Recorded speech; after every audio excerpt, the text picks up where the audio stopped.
cane sugar. So it's just a little bit of cane sugar. I kind of did it by eye.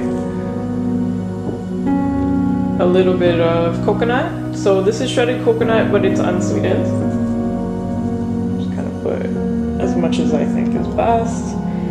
And then lastly, a little bit of cinnamon. I didn't really measure this. I just kind of, again, did it by eye.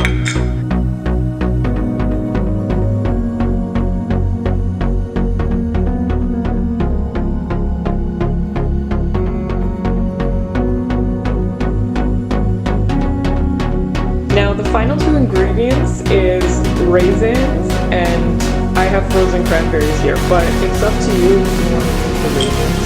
I use quite a bit. I like raisins, a lot of people don't, and I like cranberries.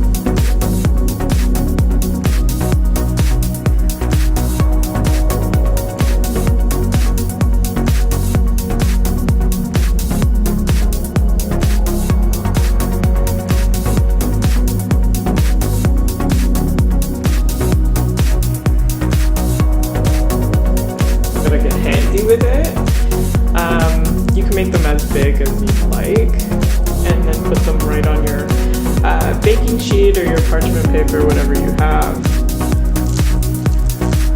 So out of this recipe, I usually get about 6 or 7 of these cookie balls. They're quite big.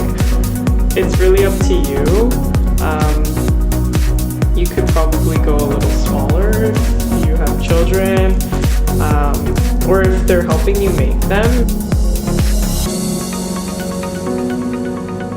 So this is actually a really cool, kind of like a parchment that you put, so it's like a baking sheet, and it is silicone, so these won't stick.